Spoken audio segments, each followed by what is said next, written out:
Bonjour et bienvenue dans Couture Tranquille, le podcast qui t'accompagne pas à pas sur ton chemin de couture avec douceur, confiance et simplicité. Je suis Séverine, créatrice du blog Bulle de créativité. Et ici, je t'emmène dans un espace doux, tranquille, loin de la course du quotidien, où la couture devient un moment à soi, un moment de calme, de joie et de confiance. Installe-toi confortablement, on commence. Aujourd'hui, j'ai envie de te parler de quelque chose que tu as peut-être déjà vécu dans ta pratique de la couture. Tu as commencé à coudre avec beaucoup d'enthousiasme, tu avais envie d'apprendre, tu as acheté quelques tissus, quelques patrons, tu as peut-être regardé des dizaines de vidéos, enregistré des tutoriels, fait des listes de projets que tu aimerais réaliser. Et puis avec le temps, tes envies ont changé.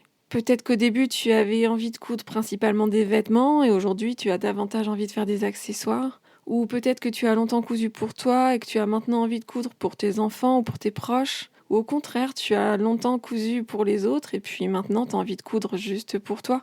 Peut-être que tu avais envie de te lancer dans des projets de plus en plus complexes et aujourd'hui tu rêves simplement de coudre quelque chose de facile sans réfléchir pendant des heures. Ou peut-être que tu as découvert une nouvelle technique qui te passionne alors qu'il y a encore quelques mois tu n'aurais jamais imaginé avoir envie de t'y intéresser. Et tu sais quoi, tout cela est parfaitement normal. Nos envies de couture changent. Et je pense qu'on peut parfois avoir besoin de se rappeler que ce n'est pas un problème à résoudre, c'est simplement une évolution. Quand on commence en couture, on a souvent une idée précise de ce qu'on veut faire, on a souvent une motivation très concrète. On veut apprendre à coudre parce qu'on a vu une jolie robe ou jupe, ou parce qu'on aimerait pouvoir réaliser nos propres vêtements, parce qu'on veut faire des cadeaux faits main, ou parce qu'on a envie de transformer un tissu qui nous plaît en quelque chose d'utile. Et cette première envie va souvent nous guider nos premiers projets. Mais au fur et à mesure qu'on apprend, quelque chose se passe. On découvre de nouvelles possibilités, de nouvelles techniques, des tissus qu'on ne connaissait pas. On voit des réalisations qui nous donnent envie d'essayer autre chose. Et forcément, nos envies évoluent. C'est un peu comme lorsqu'on commence un nouveau loisir. Au départ, on pense savoir ce qui va nous plaire et puis en pratiquant, on découvre ce qui nous plaît vraiment. Parfois, c'est ce qu'on imaginait et parfois pas du tout.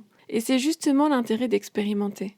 Tu peux changer d'avis sur ce que tu aimes coudre. Je pense qu'il y a quelque chose d'assez particulier avec la couture. Comme on investit du temps et de l'argent dans cette activité, on peut parfois avoir l'impression qu'il faudrait rester cohérente. On a acheté des patrons, on a acheté des tissus, on a commencé une technique. Alors on se dit qu'il faudrait continuer dans cette direction. Mais pourquoi finalement ? Pourquoi faudrait-il rester la même couturière toute notre vie ? Pourquoi faudrait-il avoir un style précis et s'y tenir ? Pourquoi faudrait-il toujours aimer les mêmes projets ? Je crois qu'on peut simplement accepter que nos goûts évoluent. Peut-être qu'à un moment donné de ta vie, tu adores coudre des robes, puis tu te rends compte que tu portes finalement très peu de robes et tu as davantage envie de coudre des pantalons ou des vestes ou des petits accessoires, ou même de faire de la décoration. Ce n'est pas que tu t'es trompé avant, c'est simplement que tu as changé. Et peut-être que ta vie a changé aussi. Ton quotidien n'est plus le même, ta façon de t'habiller n'est plus la même, ton temps disponible n'est plus le même, tes priorités ne sont plus les mêmes. Alors il est logique que ta façon de coudre puisse elle aussi évoluer. Ta couture peut aussi évoluer avec les périodes de ta vie. Et je trouve cette idée particulièrement intéressante parce que notre pratique de la couture ne dépend pas uniquement de nos goûts. Elle dépend aussi de la place que la couture occupe dans notre vie. Il y a des périodes où on a beaucoup de temps et d'autres où on en a beaucoup moins.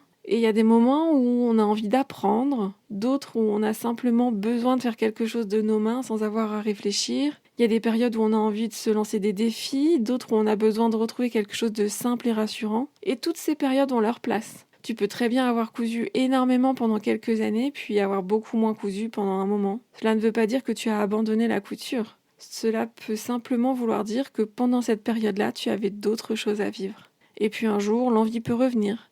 Peut-être pas exactement de la même façon, mais elle peut revenir. Et je trouve ça plutôt rassurant. Parce que cela signifie qu'on n'a pas besoin de maintenir une pratique parfaite et régulière pour être une couturière. On peut faire des pauses, on peut changer, on peut revenir. Et si tu acceptais de ne pas aimer les mêmes choses toute ta vie ? Il y a une question que j'aime bien me poser lorsque je sens que mes envies changent. Ce n'est pas pourquoi est-ce que je n'ai plus envie de ça, mais plutôt de quoi ai-je envie maintenant ? La différence peut sembler minime, mais elle change beaucoup de choses. La première question nous pousse à regarder en arrière, à chercher ce qui ne va pas, à nous demander pourquoi nous ne sommes plus comme avant. La deuxième nous invite simplement à regarder où nous en sommes aujourd'hui. Et ça peut être beaucoup plus libérateur. Alors si tu as moins envie de coudre les projets que tu faisais auparavant, peut-être que tu peux simplement te demander « Qu'est-ce qui me ferait plaisir aujourd'hui ? Est-ce que j'ai envie de coudre un vêtement ? D'essayer une nouvelle technique, de terminer quelque chose qui est en cours, de coudre quelque chose de très simple, de faire un projet complètement différent ? Ou est-ce que tout simplement je n'ai pas envie de coudre en ce moment ? Et cette dernière réponse est possible aussi. Tes envies peuvent changer sans que tes anciennes envies soient devenues de mauvaises idées. Il y a aussi quelque chose d'important à garder en tête. le fait de ne plus avoir envie d'un projet ne signifie pas forcément que ce projet était une mauvaise idée. Tu as peut-être acheté un tissu avec énormément d'enthousiasme. Aujourd'hui, tu ne sais plus quoi en faire. Tu as peut-être acheté un patron parce que tu avais un coup de cœur. Et maintenant, tu n'as plus du tout envie de le coudre. Ce n'est pas forcément un problème. Tu n'as pas besoin de te convaincre que tu aimes toujours quelque chose simplement parce que tu l'as aimé à un moment donné. Tu peux aussi reconnaître, à l'époque j'en avais envie, aujourd'hui ce n'est plus le cas. Et c'est très bien. Bien sûr, cela ne veut pas dire qu'il faut abandonner systématiquement tous les projets dès qu'on rencontre une petite difficulté. Parfois, on a simplement besoin de persévérer un peu. Mais il y a une différence entre abandonner parce qu'un projet devient difficile et décider en toute conscience qu'un projet ne nous correspond finalement plus. Et je trouve cette distinction intéressante, parce que la couture peut nous apprendre à persévérer, mais elle peut aussi nous apprendre à changer de direction. Tu as le droit d'explorer. Je pense aussi qu'on peut se mettre beaucoup de pression autour de la notion de style. On entend souvent parler de son style vestimentaire, de son style de couleur, de son univers créatif. Et c'est vrai que c'est agréable d'avoir des goûts qui nous ressemblent. Mais je ne pense pas qu'on soit obligé de savoir exactement qui l'on est, ce que l'on aime et ce que l'on va aimer dans 5 ans. Tu peux avoir envie de coudre une robe très colorée un mois, puis un pantalon très sobre le mois suivant. Puis te passionner pour les sacs, puis revenir aux vêtements. Tu peux même avoir envie de tester quelque chose qui ne te ressemble pas du tout, juste pour voir. Et tu as le droit, parce que la couture est aussi un espace d'expérimentation. On peut essayer, se tromper, découvrir, changer d'avis. Et si rien ne vient, tu peux préciser. Est-ce que j'ai envie d'apprendre? Est-ce que j'ai envie de créer? Est-ce que j'ai envie de me faciliter la vie? Est-ce que j'ai envie de porter quelque chose que j'ai cousu moi-même? Est-ce que j'ai envie de me faire plaisir avec un joli tissu? Ou est-ce que j'ai simplement envie de passer un moment calme devant ma machine à coudre? La réponse peut t'aider à choisir un projet qui correspond vraiment à ton envie du moment. Et parfois, tu découvriras que ton envie n'est pas forcément de commencer un nouveau projet. Peut-être que tu as envie d'en terminer un, ou de réparer un vêtement, ou de ranger ton espace couture, ou de regarder une vidéo pour apprendre une nouvelle technique, ou simplement de feuilleter tes patrons. Tout cela fait partie de ta pratique de la couture. Pour terminer, je crois que ce que j'aimerais te dire aujourd'hui, c'est que tu as le droit de changer. Tes envies de couture peuvent changer, ta façon de coudre peut changer, ton rythme peut changer. Et cela ne remet pas en question ta légitimité à te considérer comme une couturière. Tu n'as pas besoin d'avoir un style parfaitement défini, d'avoir une liste de projets cohérente, de continuer à coudre ce qui te plaisait il y a quelques années.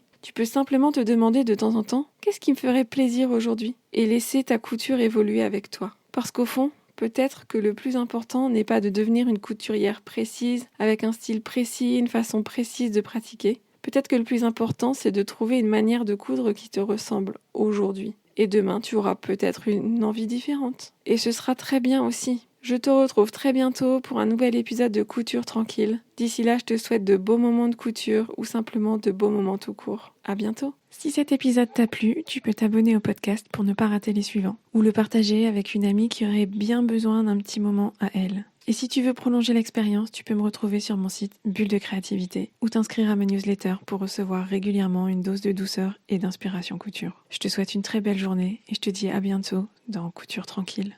Ciao!